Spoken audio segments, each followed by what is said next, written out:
New space and research technologies అని ఒక బెంగళూరుకు సంబంధించిన ఒక స్టార్టప్ కంపెనీ. వీళ్ళు 2022లో మినిస్ట్రీ ఆఫ్ డిఫెన్స్తో ఒక ఒప్పందం చేసుకున్నారు. అంటే ఎంఓయూ అంటాం చూసారా, మెమరాండమ్ ఆఫ్ అండర్స్టాండింగ్. దీని ప్రకారం ఏమిటంటే మన మినిస్ట్రీ ఆఫ్ డిఫెన్స్ వాళ్ళు చెప్పింది, మీరు ఒక సూడో శాటిలైట్ను తయారు చేయాలి. అంటే ప్రపోజల్ ఎవరిచ్చారు? New space and research technology వాళ్ళు. కానీ ఈ ప్రోటోటైప్ తయారు చేయడానికి దగ్గర 4 ఏళ్ళు పడుతుందని చెప్పి ఆ ఎంఓయూలో వీళ్ళు రాసుకున్నారు. ఇది ఏమిటండి ఈ సూడో శాటిలైట్ అంటే ఏమిటి? మీకు శాటిలైట్ ఉంటుంది, ఇందులో సూడో ఏముంటుంది? ఇక్కడ ఏంటంటే హై ఆల్టిట్యూడ్ సూడో శాటిలైట్ అంటే హ్యాప్స్ అని అంటారు. ఏంటండి ఇది? ఇప్పుడు మీరు మామూలుగా ఒక శాటిలైట్ని చూసారు అంటే ఒక కమ్యూనికేషన్ శాటిలైట్ అనండి, వెదర్ శాటిలైట్, సర్వీలెన్స్, మిలిటరీ శాటిలైట్లు కూడా ఇవాళ ఉంటున్నాయి. ఒక 160 కిలోమీటర్ల నుంచి 200 కిలోమీటర్లు అన్నప్పుడు లో ఎర్త్ ఆర్బిట్ అని అంటారు. మీకు అలాగా 2000 కిలోమీటర్ల పైన మీకు అమర్చిన శాటిలైట్స్ కూడా ఉన్నాయి. సో ఇప్పుడు ఈ లో ఎర్త్ ఆర్బిట్ అని అన్నప్పుడు మీకు భూమికి చాలా దగ్గరలో, అంటే మెయిన్గా మీకు weather satellites, communication satellites. So వీటి యొక్క పనితనము భూమిని ఇన్నిసార్లు ఇది తిరుగుతుందని చెప్పి ఒక డేటా చెప్తారు. ఇప్పుడు ఈ హ్యాప్స్ అని అంటున్నారు చూసారా, హై ఆల్టిట్యూడ్ సూడో శాటిలైట్. దీని పనితనం నేను ఆల్రెడీ ఒక 1 year ముందు దీని గురించి నేను మాట్లాడాను. ఎందుకంటే అప్పుడు దీనికి సంబంధించిన వార్తలు ఇది ఎలా చెప్తారంటే ఇన్నోవేషన్స్ ఫర్ డిఫెన్స్ ఎక్సలెన్స్ అని అంటారు. ఇది ఒక ప్రోగ్రామ్ అండి.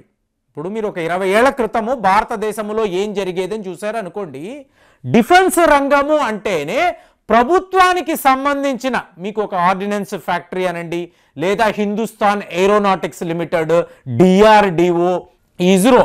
సో ఇవన్నీ మీరేంటి భారత ప్రభుత్వానికి చెందిన సంస్థలు.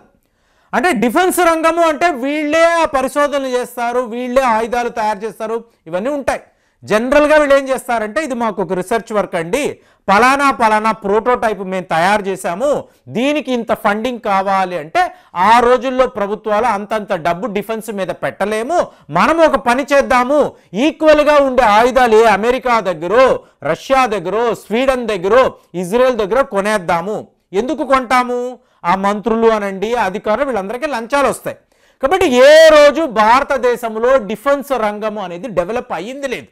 సో ఇప్పుడు వీళ్ళు వచ్చిన తర్వాత ఏం ఆలోచించారంటే ప్రతిదీ విదేశాల దగ్గర కొంటూ ఉంటే మన ఖజానాకు చిల్లు పడుతుంది కదా, ఇంతంత డబ్బు పెట్టి మనం ఎందుకు కొనాలి, మనమే ఎందుకు తయారు చేయకూడదు, ఎందుకు మేక్ ఇన్ ఇండియా, ఎందుకు సెల్ఫ్ రిలయంట్ ఇండియాను చూడకూడదు, ఇది వీళ్ళ ఆలోచన. కాబట్టి ఇన్నోవేషన్స్ ఇన్ డిఫెన్స్ ఎక్సలెన్స్ అని చెప్పి ఒక ప్రోగ్రామ్ని పెట్టారు. అందులో ఈ new space and research technologies వీళ్ళు ఒక కొత్త ప్రపోజల్తో వచ్చారు. ఇందులో వీళ్ళు ఏం మాట్లాడుతున్నారు అంటే మామూలుగా శాటిలైట్ అన్నారు అనుకోండి, 160 నుంచి 200 కిలోమీటర్ల పైన భూమికి పైన, అంటే మీకు యాంటీ గ్రావిటీ యాక్టివిటీ అనొచ్చు, గురుత్వాకర్షణ శక్తిని తప్పించుకుంటూ మీకు ఆ శాటిలైట్స్ తిరుగుతూ ఉంటాయి. అదే మీరు ఒక విమానము అన్నారు అనుకోండి, ఒక 35,000 అడుగుల్లో తిరుగుతూ ఉంటుంది. ఇక్కడ ఈ హై ఆల్టిట్యూడ్ సూడో శాటిలైట్ అన్నాం అనుకోండి, ఇది నిజమైన శాటిలైట్ కాదు, అట్ ది సేమ్ టైం ఇది ఒక ఎయిర్ క్రాఫ్ట్ కూడా కాదు.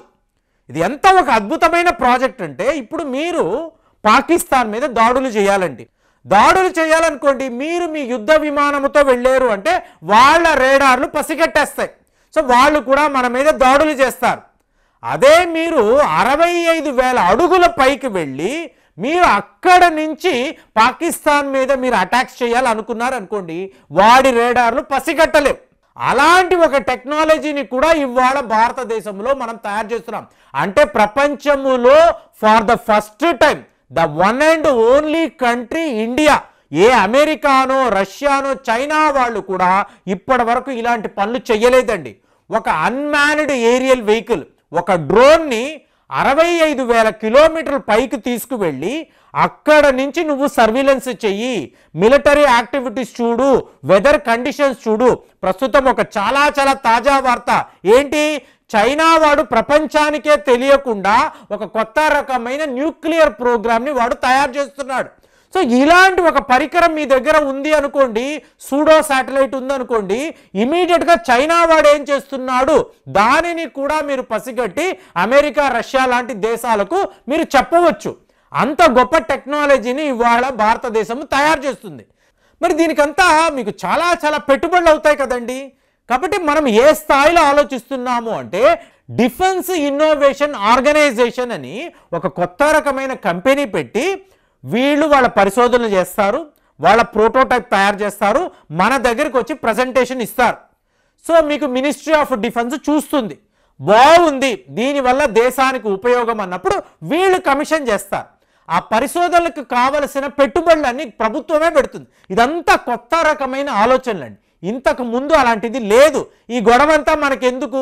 వాళ్ళు ఎలాగో ఇజ్రాయెల్ వాళ్ళు ఈ ప్రయోగాలన్నీ చేస్తారు, వాళ్ళు ఎలాగో ఈ ఆయుధాలు, ఈ వాహనాలు తయారు చేస్తారు, వాళ్ళ దగ్గర కొనుక్కుంటే అయిపోయింది కదా. అంటే ఎప్పుడు కూడా టెక్నాలజీ అనేది వాళ్ళ దగ్గరే ఉంటుందండి. మీ దగ్గర ఓన్లీ యుద్ధ వాహనాలే ఉంటాయి. రేపు ఇందులో ఏదో ప్రాబ్లం వచ్చింది, మెయింటెనెన్స్, అప్గ్రేడేషన్, స్పేర్ పార్ట్స్ అన్నప్పుడు మళ్ళీ మనం ఇజ్రాయెల్ దగ్గరకో రష్యా దగ్గరకో వెళ్ళాలి. అదే మీరే తయారు చేశారనుకోండి, మొత్తం ఆ మ్యానుఫ్యాక్చరింగ్, ఆ టెక్నాలజీ అంతా ఇండియాలోనే ఉంటుంది కదా. ఇదే కదా మనం మాట్లాడేది. ఈ ఆలోచనలు అప్పట్లో లేవు, ఇవాళ మనం ఆలోచిస్తున్నాం. దాంతో చూడండి, 4 ఏళ్లలో మీరు ప్రోటోటైప్ తీసుకురావాలి అని చెప్పి మనం మాట్లాడాం. జస్ట్ 2 ఇయర్స్లో అండి, విత్ ఇన్ 2 ఇయర్స్ ఈ new space and research technologies వాళ్ళ CEO, వాళ్ళ హెడ్ సమీర్ జోషి, ఆయన అంటున్నాడు 2 ఏళ్లలోనే మేము చేసేసాము. సో ప్రస్తుతం మేము ప్రోటోటైప్ కూడా క్రియేట్ చేయబోతున్నాం. ఏంటి 21 అవర్స్ అండి, మీరు నమ్మరు ఫ్రెండ్స్, 21 గంటలు ఒక డ్రోన్ మీకు 65,000 అడుగుల పైన మీకు లిటరల్గా ఏంటి సోలార్ పవర్డ్ అండి, బ్యాటరీలు అక్కర్లేదు, సోలార్ పవర్ని తీసుకొని 21 గంటలు లిటరల్ ఇది ఆన్ ఎయిర్ ఎగురుతూనే ఉంది. అంటే చూడండి, ఇప్పుడు మీకు సన్ యొక్క షార్టెస్ట్ టైం డిసెంబర్ అన్నప్పుడు మీకు డిస్టెన్స్ చాలా ఎక్కువ ఉంటుంది, మళ్ళీ జూన్లో మీకు సన్ అనేది మీకు చాలా దగ్గరకు వస్తుంది. ఈ టైంలో 21 అవర్స్ ఒక డ్రోన్, ఒక అన్మాన్డ్ ఏరియల్ వెహికల్, ఒక సూడో శాటిలైట్ ఇన్ని గంటలు ఎగరడము అనేది, అది విత్ ఇన్ 2 ఇయర్స్లోనే వీళ్ళు ఇలాంటి ఒక ప్రోటోటైప్ను తయారు చేయడం అనేది ప్రపంచంలో ఏ దేశము ఎప్పుడు చేయలేదు. అంటే ఇండియా ఒక డ్రోన్ పవర్గా, డ్రోన్ సూపర్ పవర్గా ఎదగడానికి ఈ న్యూ స్పేస్ కంపెనీ వాళ్ళు ఉన్నారు చూసారా, new space and research technology, వీళ్ళు ఒక అద్భుతాన్ని సృష్టించారు. ఏ అమెరికా, రష్యా వాళ్ళు ఆలోచించలేకపోయారు.